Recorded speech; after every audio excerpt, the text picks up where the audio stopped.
Bismillahirrahmanirrahim. Assalamualaikum warahmatullahi wabarakatuh. Alhamdulillah. Alhamdulillahi rabbil alamin. Wabihi nasta'in ala umuri dunya waddin. Allahumma salli wa sallim ala Sayyidina Muhammadin miftahi babi rahmatillah. Adada ma fi ilmillah. Salatan wa salaman daimaini bidawami mulkillah. وعلى آله وصحبه عدد كل ذرة ألف مرة أما بعد. Alhamdulillah, kita kembali berjumpa dalam tazkirah Ramadan ini. Semoga Allah Subhanahu Wa Taala menerima semua amalan-amalan yang telah kita lakukan sepanjang bulan Ramadan ini, khususnya pada Ramadan 1441 Hijriah ini, dan semoga Allah Subhanahu Wa Taala terus memberikan kepada kita pimpinannya, memberikan kita taufik dan hidayahnya sehingga kita dapat istiqamah melakukan ibadat-ibadat khususnya pada bulan Ramadan ini, insya-Allah. Amin ya rabbal alamin. Alhamdulillah, kita kembali dalam tazkirah Ramadan ini di mana kita menyambung dalam pembacaan kitab yang sama tentang faedah-faedah yang kita boleh ambil daripada hadis-hadis yang telah kita bacakan pada 2 hari yang lalu, iaitu pada hari Rabu yang lalu dan juga pada hari Isnin yang lalu. Apakah faedah-faedah yang boleh kita ambil daripada hadis-hadis itu? Yang pertama, mengenai tentang rahmat, pengampunan dan juga syurga. Apa uraiannya? Kalau diperhatikan hadis-hadis tadi, Rasulullah SAW ingin memberitahu bahawa apabila Allah Subhanahu Wa Taala merahmati seseorang, bermakna orang itu akan diampuni dosanya. Dan kalau orang itu diampuni dosanya, maka pastinya dia akan dimasukkan ke syurga. Maka jadi rahmat Allah adalah perkara utama yang perlu kita dapatkan dahulu untuk kita berjaya di hari akhirat kelak. Kerana rahmat Allah membawa kepada keampunan dan syurga. Hal ini tidak akan diperolehi melainkan dengan keimanan serta hati yang ikhlas beserta hati yang bersifat mulia, sebagaimana ciri-cirinya yang telah kita baca tadi. Awal sekali dia kata sini, kalau diperhatikan hadis-hadis tadi, hadis-hadis yang telah kami terangkan pada 2 hari yang lalu, Rasulullah SAW ingin memberitahu bahawa apabila Allah merahmati seseorang, bermakna orang itu akan diampuni dosanya. Itu dia punya first kali, dia punya formula. Apabila seseorang itu dirahmati oleh Allah Subhanahu Wa Taala, maka orang itu akan diampuni dosanya. Begitu juga apabila orang itu dirahmati oleh Allah Subhanahu Wa Taala, maka orang itu akan mudah untuk melakukan segala macam ketaatan.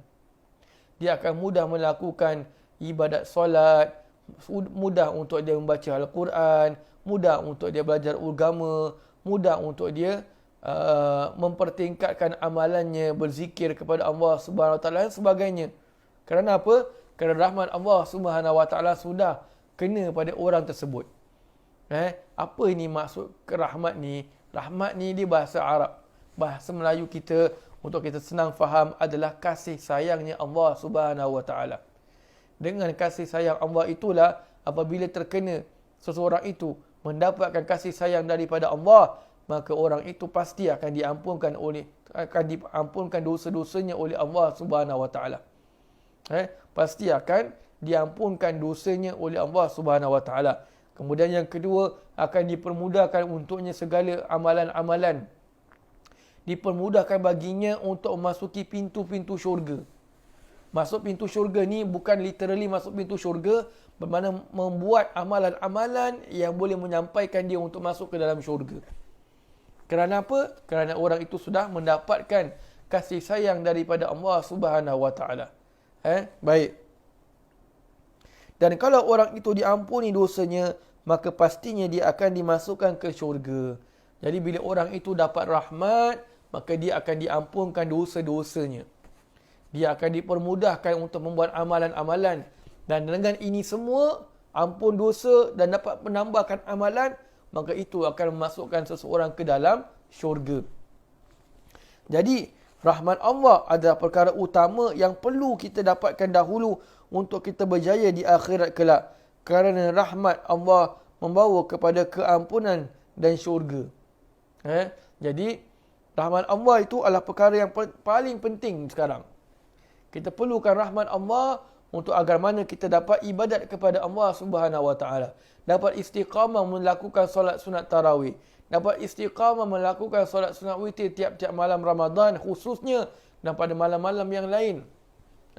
Ini semua seseorang itu dapat melakukan sedemikian adalah kerana rahmat daripada Allah Subhanahu Wa Taala. Baik. Kemudian hal ini, yakni rahmat daripada Allah tidak akan diperolehi melainkan dengan keimanan serta hati yang ikhlas berserta hati yang bersifat mulia sebagaimana ciri-cirinya yang telah kita baca tadi. Jadi nak bilang sini pada kita apa? Hanya saja orang-orang itu mendapatkan rahmat daripada Allah Subhanahu Wa Taala jika mana dia hatinya itu mempunyai sifat-sifat yang mulia. Jika mana hatinya itu mempunyai sifat-sifat yang mulia seperti mana yang telah kami jelaskan sebelum ini. Boleh rujuk pengajian Tazkir Ramadan pada hari Isnin yang lalu tentang 4 sifat yang Allah haramkan mereka orang yang punya sifat itu daripada masuk dalam api neraka. Jadi rahmat itu seseorang itu tidak akan dapat rahmat daripada Allah Subhanahu Wa Taala atau rahmat yang tidak dapat hanya mendapat rahmat yang sempurna daripada Allah Subhanahu Wa Taala itu apabila orang itu mempunyai akhlak dan hati yang mulia. Jadi in order untuk kita mendapatkan rahmat, kita kena perbetulkan diri kita. Perbetulkan diri kita. Macam mana nak perbetulkan kita? Macam-macam cara boleh kita betulkan. Yang pertama, kita hendaklah adakan muhasabah dalam diri kita. Muhasabah tu macam mana? Kita reflect diri kita. Kita reflect, kita ni dengan isteri ni macam mana? Adakah kita ni orang yang berlaku kasar dengan isteri? Orang yang jarang bergurau, bermesra dengan isteri? Orang yang jarang mengambil tahu tentang kemahuan isteri, keinginan isteri. Kadang-kadang isteri tu nak menginginkan sesuatu daripada suami, tapi kerana suami itu bersifat dengan sifat yang keras, sifat yang cengih, sifat yang bengis, maka si isteri takut nak meluahkan perasaannya. Jangan sampai begitu. Jangan sampai begitu, wahai suami-suami di sana. Begitu juga dengan isteri-isteri. Tanya jugalah dengan suami itu nak apa, adakah apa masalah. Reflect diri masing-masing.